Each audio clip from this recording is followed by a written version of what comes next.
you could really live a comfortable life with a few $100,000 a year. I don't really need that, man. I ain't talking about no fucking islands.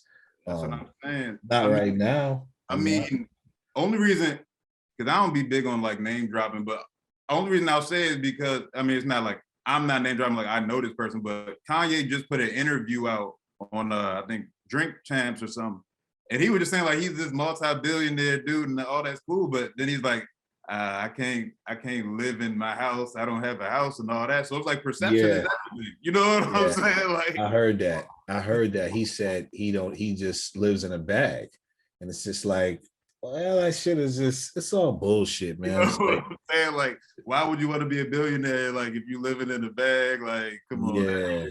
you can go anywhere. You have a home. Wherever you go, people welcome you. They open their doors to you. They want you to sleep at their place, like type of shit.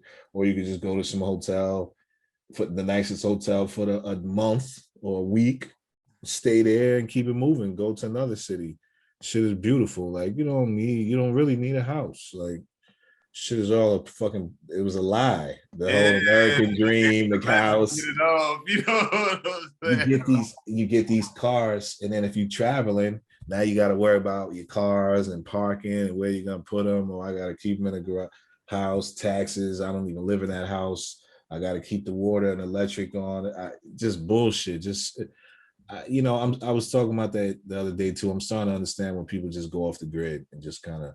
I'm starting to understand and appreciate the simplicity of just like, because it's a rat race. It's a rat race. The Joneses keeping up with your neighbors, keeping up with your competition. And that's really the hip hop. Why is it so competitive? It's just the nature of Black American culture. Light skin, dark skin. It was always classes. Oh, he's the house nigga, or it's like competition. Then the music, it was always a competitive culture, but then the music, it just became more gaudy about money and who had the most. It was more about who had the most skills and delivery and whose thought process, who was more quick-witted. And then it became about who had the most money. Oh, I'm not as quick-witted as you, but I got more money than you. You know what I mean? so it just once that shit happened, all hell broke loose. It's like, oh, I don't gotta really be good at this shit. I could just say nigga got money. Shit, and then that shit just went off fucking hell. Yeah, man, I can't argue, but that's the truth, though. I mean, we grew up on some of that shit, so it is what it is. But that is the truth, man. Like music, it ain't the same like back in the day. Like what I'm saying, when it actually had meaning. And so I mean, you have it every now and then, but that's not what's going to sell. And that was another question that I had came to mind, like because I remember you said. A recent video, you're like Jay-Z wouldn't have made it in this era or something like that. But then I started to think about like, because I think you said you was related to like Jimi Hendrix and like people like introverts like Prince, or like if Prince or Michael Jackson had to rely on being a blogger to achieve success, like they might not, like, what I'm saying, they might not have been, out here in the era like this.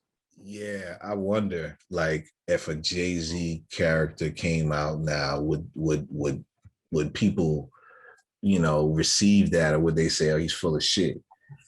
You know what I mean? Like the whole gangster Godfather. It's just been done so many times now. It's so dismissible, and everybody, Chino, Gambino, everyone that they done adopted the whole Italian culture. How many rappers got these Italian sounding names and shit?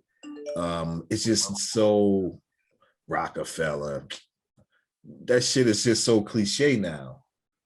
They was a part of it though. Jay-Z was a part of that transformation. He's guilty of it, the where it became, but he was witty and he shit on you because he had money. Right. But then the Cash Money came out and it was just like, well, shit, we ain't as witty, but we got money, nigga. And like all about the money, like that was. I push big cars. I fuck big stars.